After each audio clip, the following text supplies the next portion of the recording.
एक बार एक बहुत बड़ा बिजनेसमैन एक छोटी सी गांव में जाता है।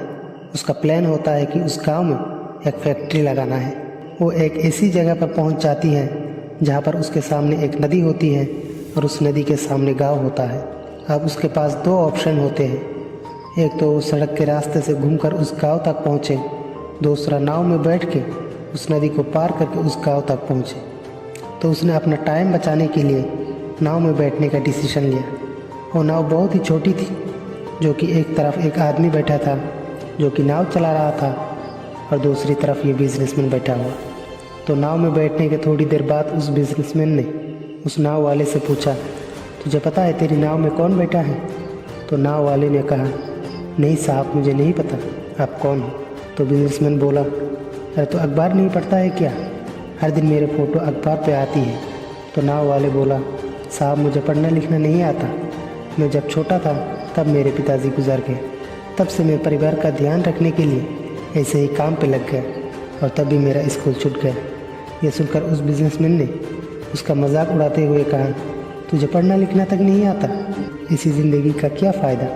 यह सुनकर उस नाव वाला को बुरा तो लगा, लेकिन उसने कुछ नहीं कहा। थोड़ी देर बाद उस बिजनेसमैन उस नाव वाले से बोला, अभी कुछ ही दिन बाद ये सामने जो ज़मीन दिख रहा है ना, यहाँ पर मेरी एक बहुत बड़ी फैक्ट्री होगी जहाँ पर हमारे ब्रांड की मिनरल्स वाटर की बोतल बनेगी। उस नाव वाले को बात समझ में नहीं आई। उसने कहा, क्या बनेगा साहब? तो बिजनेसमैन थोड़ा सा इरिटेट होकर बोला, हमारे यहाँ पर पानी की बोतलें बनेगी जो तेरे गांव में नहीं बिकेगी, लेकिन शहरों में बहुत बिकती है। अरे कभी तू शहर गया होगा तो तूने देखा होगा पानी की बोतलें रखी होती है दुकान पर। फिर नाव वाले ने बोला, अरे साहब मुझे कैसे पता होगा, मैं तो कभी इस गांव से बाहर गया ही नहीं। फिर वो बिजनेसमैन उसके ऊपर हंसते हुए बोला, तू कभी इस गांव से बाहर तक नहीं गया? तुझे पता ही नहीं है कि शहर क्या होता है? अरे ऐसी ज़िंदगी का क्या फ़ायदा? उसके बात सुनकर उस नाव वाले को सच में लगने लगा कि मेरी ज़िंदगी शायद किसी काम का नहीं। अपनी सोच की वजह से उसका नाव से ध्यान हटा और नाव एक बड़ी पत्थर से टकरा जाती है, जिसकी वजह से नाव में पानी भरने लगा और नाव डूबने लगी। उस जगह पर पानी बहुत ही गहरा था और तब किनारा भी दूर था। नाव वाले को समझ में आ गया अब इस नाव को बचाने का कोई तरीका नहीं है और वो अपनी जान बचाने के लिए नदी में छलांग मारने ही वाला था। तभी उसने उस बिजनेसमैन से पूछा, साहब आपको तैरना तो आता है ना? तो बिजनेसमैन घबरा करके बोला, ऐसा क्यों पूछ रहे हो, मुझे तैरना नहीं आता है। उसके बात सुनकर उस नाव वाले को हंसी आ गई और बोला, अरे साहब आपको तैरना तक नहीं आता, ऐसी ज़िंदगी का क्या फ़ायदा?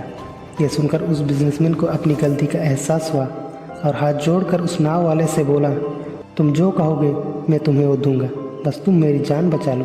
तो उस नाव वाले ने बोला, अरे साहब अब घबराओ नहीं, मुझे सिर्फ तैरना नहीं आता, मुझे डूबते हुए लोगों को बचाना भी आता है। आप मुझे कस के पकड़ लो, मैं तुम्हें कुछ नहीं होने दूंगा। और उस नाव वाले ने ना सिर्फ अपनी बल्कि उस बिजनेसमैन की भी जान बचाई। तो इस कहानी से एक बहुत बड़ी सीख ले सकते हैं कि हमें ज़िंदगी में कभी किसी का मजाक नहीं उड़ाना चाहिए, किसी को अपने आप से कम नहीं समझना चाहिए, क्योंकि हमें नहीं पता कि हमें कब कहाँ कैसे किसकी ज़रूरत पड़ जाए।